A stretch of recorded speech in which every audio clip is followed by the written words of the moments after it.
तो नासाग्र दृष्टि ध्यान हम करेंगे तब हम सिर्फ 4 फीट जमीन तक देख सकते हैं। जैसे आप नीचे अगर देखते हैं नाक के ऊपर, तो आपको सिर्फ जमीन दिखाई देगी, ज्यादा से ज्यादा 4 फीट तक नजर जाती है। तो हमको उस ध्यान को नाक की टिप्स के ऊपर रखना है। आधी आंख खुली, आधी आंख बंद। यह पहला कारण यह है कि नींद को अवॉइड करनी है, हमें नींद नहीं आनी चाहिए। जब आधी आंख खुली रखेगी तब नींद नहीं आएगी। और दूसरा, ध्यान का मतलब जो है, शरीर की शिथिल अवस्था भी हो जाएगा और जागरण भी हो जाएगा, दोनों का कॉम्बिनेशन हो जाएगा, हम मध्य में आ जाएंगे, मध्यम मार्ग जिसको बोलते हैं। दूसरी बात यह है कि हम जब बाहर देखते हैं तो हमें संसार ही सब कुछ है ऐसा पता चलता है। जो काम कर रहे हैं वही सब कुछ है, उसके अलावा हमें कुछ भी पता नहीं चलता। और जो आदमी भीतर देखता है, सिर्फ अंदर देखता है, उसको सिर्फ ब्रह्म सत्य ऐसा ही लगता है कि ये सब अनित्य है, माने ये सब असत्य है। बाहर का जगत असत्य है, भीतर का जगत ही सत्य है। लेकिन भगवान महावीर, भगवान बुद्ध कहते हैं कि ये दोनों बात सही नहीं है। बाहर का जगत भी उतना ही सत्य है और भीतर का जगत भी उतना ही सत्य है। तो दोनों को बैलेंस करना है, वो मध्य में हमको आ जाना है।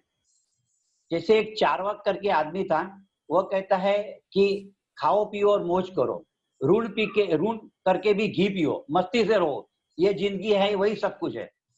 लेकिन भगवान महावीर और बुद्ध कहते हैं ये जिंदगी सब कुछ नहीं है, ये जिंदगी में बहुत कुछ है और उसके पार भी बहुत कुछ है। दोनों चीज को हमको ध्यान है। इसलिए आज एक मैसेज भी डाला है ग्रुप में कि बाहर की संपत्ति और भीतर की संपत्ति। आज एक मैसेज देखना, ओशो का मैसेज डाला है कि आज बाहर की संपत्ति बढ़ गई है कुछ लोगों के पास, लेकिन भीतर से खाली हो गए हैं। और कुछ लोग ऐसे थे, पहले तो बहुत लोग ऐसे थे कि सिर्फ भीतर की बात करती थी, बाहर खाने पीने का कुछ बंदोबस्त भी नहीं था उनके पास। तो बोलते हैं अब नए जमाने में नए आदमी को दोनों का, भौतिकवाद और अध्यात्मवाद दोनों का बैलेंस करना पड़ेगा। बाहर से भी तृप्त होना पड़ेगा, भीतर से भी तृप्त होना पड़ेगा। तो इस ध्यान को, प्रयोग को हम 10 मिनट तक करेंगे। नाक की टिप्स के ऊपर देखना है, आधी आंख खुली, आधी आंख बंद। और थोड़ा सा हल्का सा म्यूजिक बजेगा, आप ध्यान में डूब जाइए। फिर उसके बाद में सेकंड ध्यान प्रयोग 25 मिनट का ओमकार के ऊपर रहेगा। उसके इंस्ट्रक्शन आपको कमलेश भाई देंगे। ओमकार ध्यान प्रयोग हम 20 से 25 मिनट करेंगे। तो ठीक है कमलेश भाई, हम ध्यान के लिए सीधे जाएंगे। कमर से टट्टार बैठिए सभी लोग। देखो, ध्यान है अपना ऊर्जा को ऊर्ध्वगामी करने के लिए, नहीं कि लेट के करेंगे तो आपको उतना इफेक्ट नहीं आएगा। एकदम टट्टार बैठेंगे तो आपका विचार भी शुद्ध आएगा। यस महेश भाई। हाँ, नासा करो, सीधू स्टार्ट करो, म्यूजिक स्टार्ट करो। और नाक की टिप्स पे देखना है, आधी आंख खुली, आधी आंख बंद, सिर्फ नासाग्र दृष्टि।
Look at tip of your nose. अपने नाक के टोच के ऊपर देखे।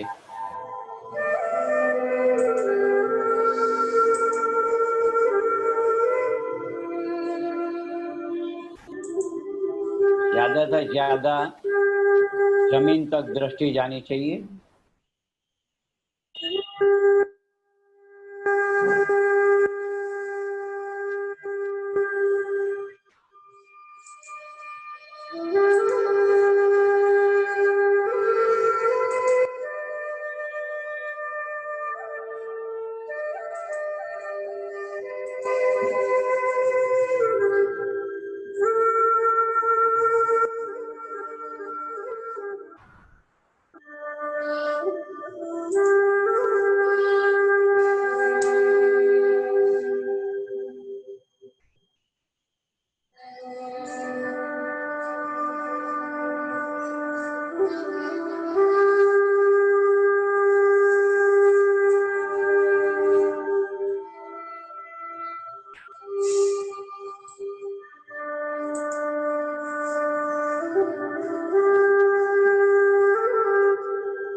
थोड़ी देर आंखें बंद कर दीजिए।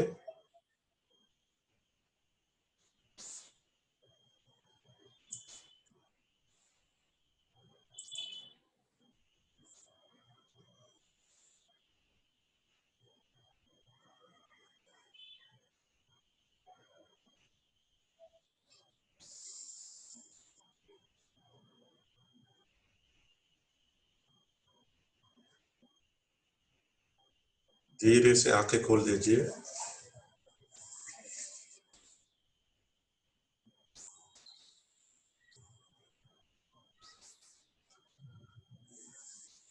अभी ओम ध्यान करेंगे।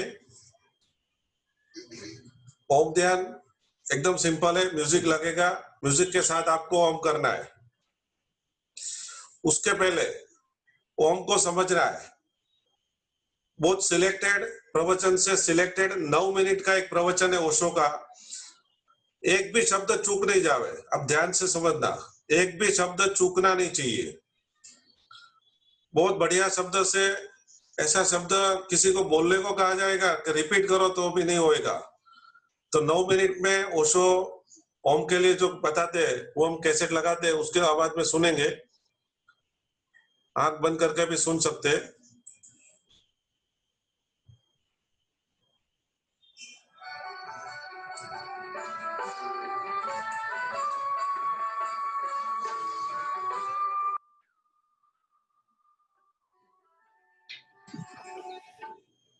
આવશે હમણાં બાર નહીં આ બાર આવશે હમણાં જો દરવાજા यह वृक्षों में शांति, पक्षियों की चहचहाहट, हवाओं का वृक्षों से गुजरना, पहाड़ों का सन्नाटा, या कि नदियों का पहाड़ों से उतरना, या सागरों में लहरों की हलचल, नाद, या आकाश में बादलों की गड़गड़ाहट, यह सभी ओंकार है।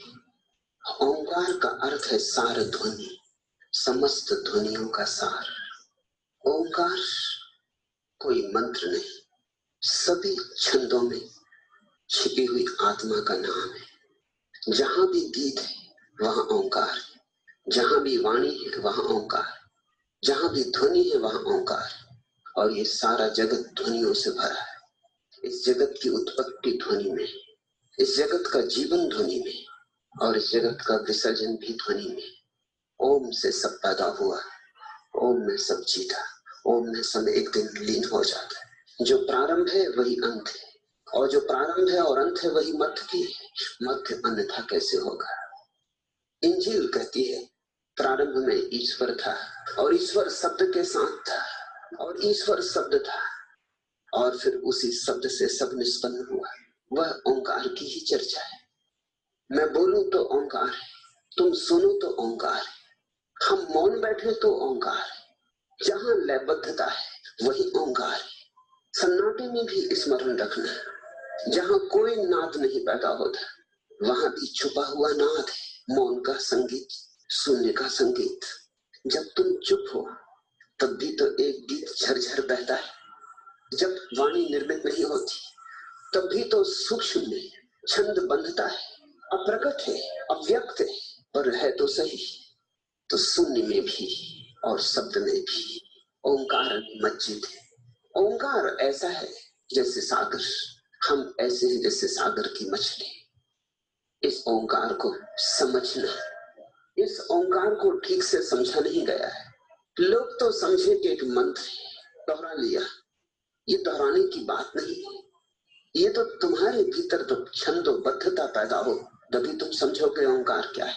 हिंदू होने से नहीं समझोगे, वेद पाठी होने से नहीं समझोगे, पूजा का थाल सजाकर ओंकार की रटन करने से नहीं समझोगे। जब तुम्हारे जीवन में उत्सव होगा तब समझोगे, जब तुम्हारे जीवन में गान फूटेगा तब समझोगे, जब तुम्हारे भीतर झरने बहेंगे तब समझोगे। ओम से शुरुआत अद्भुत है। ओम अथातो भक्ति जिज्ञासा। उस ओम में सब आ गया, अब आगे विस्तार होगा। जो जानते हैं उनके लिए ओम में सब कह दिया गया, जो नहीं जानते उनके लिए बात फैला के कहनी होगी। अन्यथा शास्त्र पूरा हो गया ओंकार पर। ओंकार बनता है तीन ध्वनियों से, आ, उ, मा। ये तीन मूल ध्वनियां हैं। से सभी ध्वनियां इन्हीं ध्वनियों के प्रकारांतर से भेद है। यही असली त्रिवेणी है, आ, उ, मा। यही त्रिमूर्ति है, यही शब्द ब्रह्म के तीन चेहरे। सब शास्त्र आ, उ, मा में समाहित हो गए। हिंदुओं के हो कि मुसलमानों के, कि ईसाइयों के, बौद्धों के, कि जैनों के, भेद नहीं पड़ता। जो भी कहा गया है अब तक और जो नहीं कहा गया सब इन तीन ध्वनियों में समाहित हो गया है। ओम कहा तो सब कहा, ओम जाना तो सब जाना। इसलिए वेद घोषणा करते हैं कि जिसने ओंकार को जान लिया उसे जानने को कुछ और शेष नहीं रहा। निश्चित ही ये उस ओंकार की बात नहीं है जो तुम अपने पूजा गृह में बैठ के दोहरा लेते हो। ये ओंकार तो तुम्हारे पूरे जीवन की सुगंध की तरह प्रकट होगा तो समझोगे। तुम्हारे जीवन में बड़ी छंदहीनता है। तुम्हारा जीवन टूटा फूटा हुआ सितार है, जिसके तार या तो बहुत ढीले हैं या बहुत कसे हैं, और जिस तार पर कैसे उंगलियां रखें उसका शास्त्र ही तुम भूल गए हो, और जिस सितार को कैसे बजाएं, कैसे निनादित करें उसकी भाषा ही तुम्हें नहीं आती। तुम सितार लिए बैठे हो, सितार में छिपा संगीत तुम्हारी प्रतीक्षा करता है, और जीवन बड़ी पीड़ा से भरा है। ये सारी पीड़ा रूपांतरित हो सकती है। तुम गाओ, तुम गुनगुनाओ, तुम्हारे भीतर की सरिता बहे, तुम नाचो। भक्ति जीवन का परम स्वीकार है। इसलिए स्तुति है कि सांडिल्य अपने इस अपूर्व सूत्र ग्रंथ का उद्घाटन ओम से करते। ठीक ही है, क्योंकि भक्ति जीवन में संगीत पैदा करने की विधि है। जिस दिन तुम संगीतपूर्ण हो जाओगे, जिस दिन तुम्हारे भीतर एक भी स्वर ऐसा न रहेगा जो व्याघात उत्पन्न करता है, जिस दिन तुम बेसुरे न रहोगे, प्रभु कहीं और थोड़ी छंदबद्धता में, लयबद्धता में, जिस दिन नृत्य पूरा हो उठेगा, गान मुखरित होगा, तुम्हारे भीतर का छंद जिस क्षण स्वच्छंद होगा उसी क्षण परमात्मा से मिलन हो गया। इसलिए तो कहते वेद कि ओम को जिन्होंने जान लिया उन्हें जानने को कुछ शेष न रहा। ये शास्त्र में लिखे हुए ओम की बात नहीं, ये जीवन में अनुभव की गई अनुभूत छंद की बात है। गायत्री तुम्हारे भीतर छिपी, भगवत गीता भी, कुरान की आयतें तुम्हारे भीतर मचल रही, तड़फ रही। मुक्त करो। तुम्हारे भीतर बड़ा रुदन है, जैसे किसी वृक्ष में हो जिसके फूल नहीं खिले, जैसे किसी नदी में हो चट्टानों के कारण जो बह न सकी और सागर से मिल न सकी। जिस वृक्ष में फूल नहीं आते उसकी पीड़ा जानते हो, है और नहीं जैसा। जब तक फूल ना आए और जब तक सुगंध छिपी है जो पड़ी प्राणों में, जड़ों से जो मुक्त होना चाहती है, जो पक्षी बन के उड़ जाना चाहती है आकाश में, जो पंख फैलाना चाहती है, जो चांद तारों से बात करना चाहती है। बहुत दिन हो गए कारागृह में जड़ों की पड़े पड़े, जो छूट जाना चाहती है सब जंजीरों से। जब तक वह सुगंध फूलों से मुक्त न हो जाए तब तक वृक्ष तृप्त कैसे हो? तब तक कैसी तृप्ति, कैसा संतोष, कैसी शांति, कैसा आनंद? तब तक वृक्ष उदास। ऐसे ही वृक्ष तुम हो, तुम्हारे भीतर ओंकार पड़ा है, बंधन में, जंजीरों में। मुक्त करो उसे, गाओ, नाचो। ऐसे नाचो कि नाचने वाला मिट जाए और नाच ही रह जाए। उस क्षण पहचान होगी ओंकार से। ऐसे गाओ कि गायक न बचे, गीत ही रह जाए। उस क्षण तुम भगवत गीता हो गए। जिस क्षण गाने वाला भीतर ना हो और गान अपनी सहज स्फुरना से बहे, उस क्षण तुम कुरान हो गए। उस दिन तुम्हारे भीतर परम काव्य का जन्म हुआ। उस दिन जीवन साधारण न रहा, असाधारण हुआ। उस दिन जीवन में गीत की आई, आभा उपजी। इसलिए ओम से प्रारंभ है। इस ओम में इशारा है कि तुम अभी ऐसे वृक्ष हो जिसके फूल नहीं खिले, और बिना फूल खिले कोई संतुष्टि नहीं, कोई परितोष नहीं। ओम अथातो भक्ति जिज्ञासा। और ये तुम्हें ख्याल में आ जाए कि मेरे फूल अभी खिले नहीं, कि मेरे फल अभी लगे नहीं, कि मेरा वसंत आया नहीं, कि मैं जो गीत लेकर आया था मैंने अभी गाया नहीं, कि जो नाच मेरे पैरों में पड़ा है मैंने घूंघट भी नहीं बांधी, वो नाच अभी उन्मुक्त भी नहीं हुआ। ये तुम्हें समझ में आ जाए तो अथा तो भक्ति जिज्ञासा, फिर भक्ति की जिज्ञासा। उसके पहले भक्ति की कोई जिज्ञासा नहीं हो सकती। भक्ति की जिज्ञासा का अर्थ ही ये है कि मैं टूटा फूटा हूं अभी, मुझे जुड़ना है। मैं अधूरा अधूरा हूं अभी, मुझे पूरा होना है। कमियां हैं, सीमाएं हैं हजार मुझ पर, सब सीमाओं को तोड़कर बहना है। बूंद हूं अभी और सागर होना है। अथा तो भक्ति जिज्ञासा। मित्रों 20 मिनट म्यूजिक बजेगा, उसके साथ आपको ओम करना है, पूरी टोटालिटी से करना है। अगर आपका मन आपके घर में, संसार में, कुछ भी दूसरे काम में पड़ा है, 10% भी बाहर होगा तो उसको 100% लेके आइए और 20 मिनट ओम का उच्चार करना है। 10 मिनट आंखों बंद करके एकदम साइलेंस रहना है। उसके बाद घंटी बजेगी तो ध्यान समाप्त होगा। 30 मिनट पूरा 100% आप लगा दीजिए। हो सके तो हिलना डुलना भी छोड़ दो। ओम के उच्चार एकदम तीव्रता से करिए, पूरा शरीर में कंपन हो जाना चाहिए। पसीना होवे तो भी नो प्रॉब्लम। ठीक है, रेडी है सब लोग? स्टार्ट करते हैं। आंखें बंद।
अपने में डूब जाइए, आंखें बंद रखें।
10 मिनट आंखें बंद ही रखे।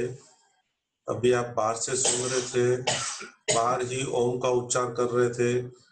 अभी उसकी वही आवाज को भीतर लेके जाए, उसको सुने, कंपन को, एनर्जी को फील करें। 10 मिनट तक हो सके तो हिले भी नहीं।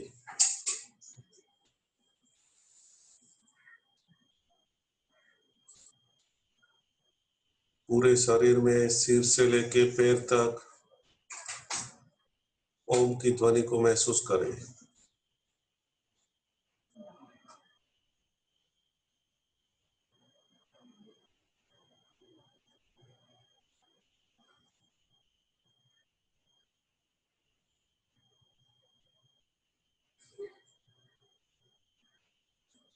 शरीर की 72,000 नाड़ी में महसूस करें।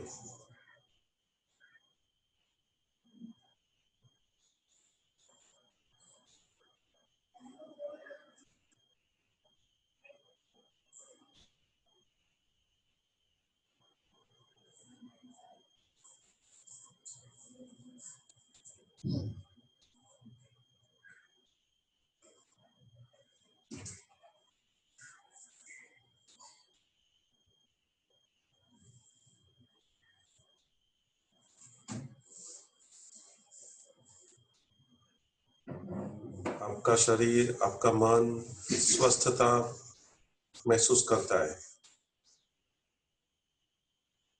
ये आनंद को भीतर लेके जाइए।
आनंद ही आनंद, प्रसन्नता ही प्रसन्नता।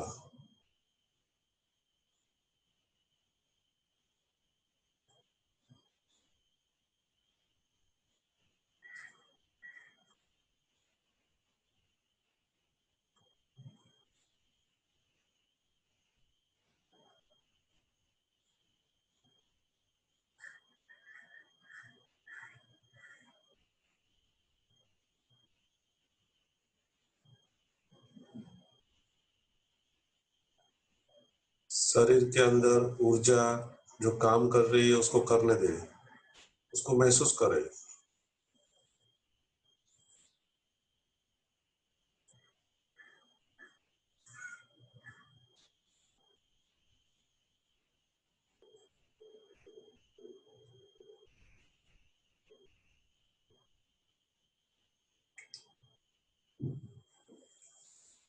शरीर के कोईपन भाग में संवेदना हो रही है उसको महसूस करें, धड़कन को महसूस करें।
शायद कई लोग ऐसे होंगे कि ऐसे शांति से हम लोग कभी बैठे नहीं होंगे। ये अवसर ही समझ लो कि प्रभु ने, ईश्वर ने ऐसा निर्मित किया, आप यहाँ जुड़ गए। आप रियली पुण्यशाली है, बहुत भाग्यशाली है कि आप समय का सदुपयोग करते हैं।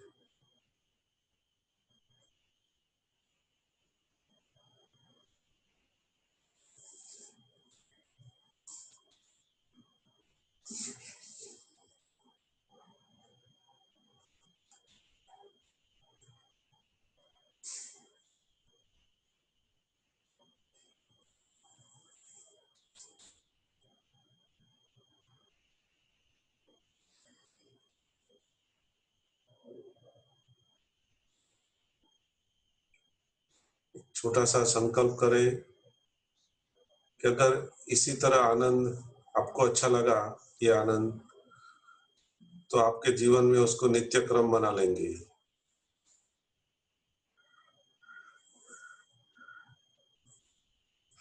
आपके जीवन का हिस्सा हो जाएगा और ये मनुष्य भाव में आपको बहुत आगे लेके जाएगा।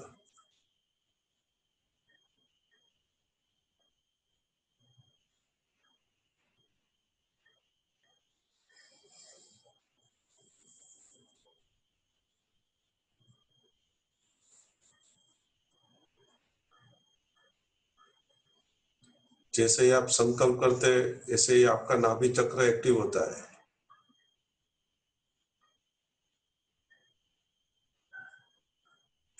संकल्प में पावर है, कमिटमेंट में पावर है।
जय भगवान। ध्यान समाप्त करते हैं आप।